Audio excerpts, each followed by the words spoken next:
Wanita itu mengambil sebuah telur dan memutarnya di bagian perut gadis itu. Kemudian ia tiup dan memecahkan telur. Ternyata muncul sejumput rambut. Wanita itu adalah tukang sihir yang terkenal di tempat itu. Bisa menyembuhkan segala penyakit dengan obat alami. Jadi banyak orang yang mengetahuinya datang terus. Di depannya ada seorang pria yang sakit perut. Tukang sihir hanya mengambil sebuah pisau dan membaca mantra. Kemudian menyobek tangannya dan menahan jidatnya. Pria itu berteriak kesakitan dan ia menusuk bagian punggung pria. Pria kemudian tiba-tiba mengeluarkan cairan hitam dan segera sembuh. Keluarganya membuka bajunya dan ternyata tidak ada luka sama sekali. Ini sangat ajaib. Orang yang melihatnya semakin percaya dengannya dan membawa obat ajaib itu dan ORG dengan puas hati. Malam hari tukang sihir membersihkan darah di tangannya dan memasukkan darah ayam ke dalam pisau. Dan semua orang itu ternyata adalah orang yang ia bayar untuk datang. Meskipun anaknya Jenny sangat tidak terima membohong orang dengan cara ini, tetapi dengan ini bisa mendapat banyak uang. Dan juga teman-temannya sangat menghormati dia. Sampai suatu hari seorang gadis bernama Sylvia mencarinya. Sylvia adalah murid kelas sebelah yang sering bermain dengan laki-laki. Ia berkata dengan muka pucat bahwa lambungnya sangat sakit seperti dililit hantu. Ingin meminta orang rumah Jenny membantunya. Jenny langsung kepikiran. Beberapa hari yang lalu ia melihat Sylvia bersama pacarnya berantem dengan serius. Dan sejak itu dia sakit. Jenny mencoba bertanya, hantu yang kamu bilang adalah seorang anak kecil bukan? Sylvia mulai ketakutan. Bagaimana kamu bisa tahu? Dia tiba-tiba mengerti. Sylvia sakit perut karena dia aborsi. Setelah sampai rumah ia memberitahu ibunya. Ibu mengangguk kepala dengan puas. Hari kedua Sylvia mencari tukang sihir. Ia mengambil sebuah telur dan menekan-nekan perutnya. Kemudian ia meniup dan memecahkan telurnya. Ternyata ada sejumput rambut di dalamnya. Ia pun berkata, kamu lihat kamu sudah dikutuk. Kemudian ia menggunakan pisau menyobek telapak tangannya lagi. Dan meletakkan tangan di jidat Sylvia sambil berkata, anak yang dibunuhmu ingin mengambil nyawamu. Gadis bertanya dengan ketakutan, lalu saya harus bagaimana?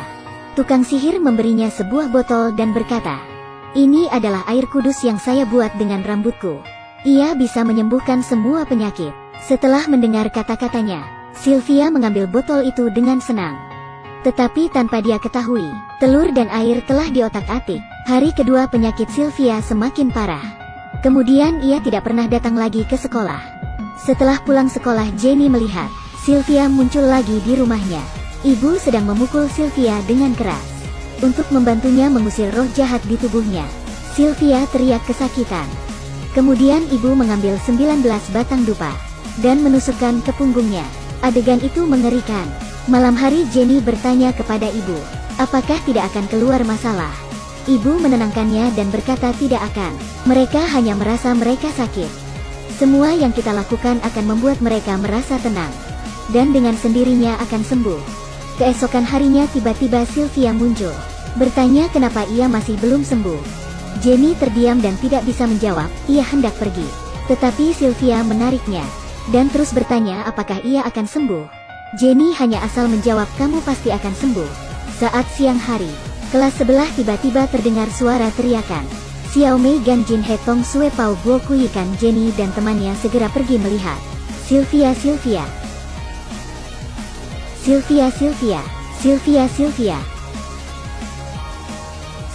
Sylvia.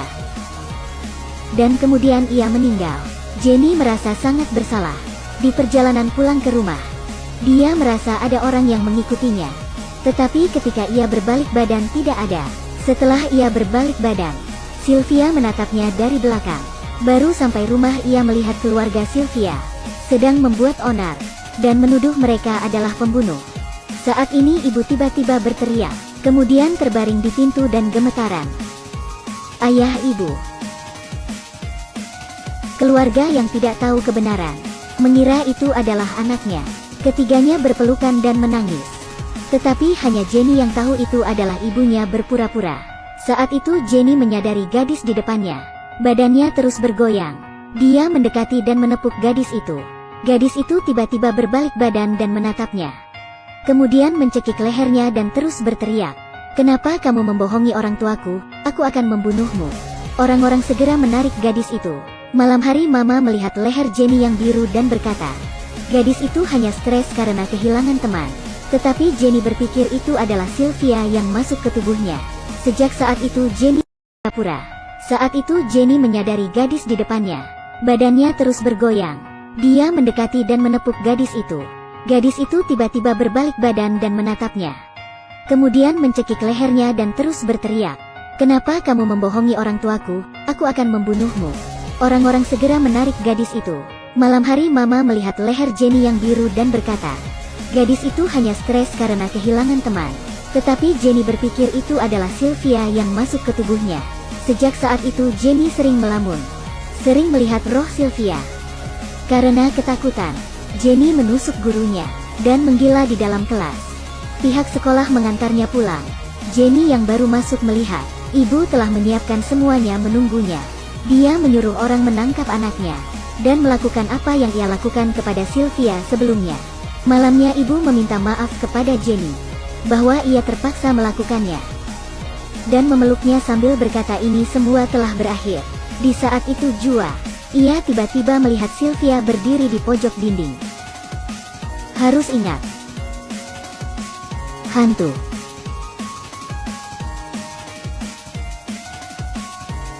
Jangan percaya.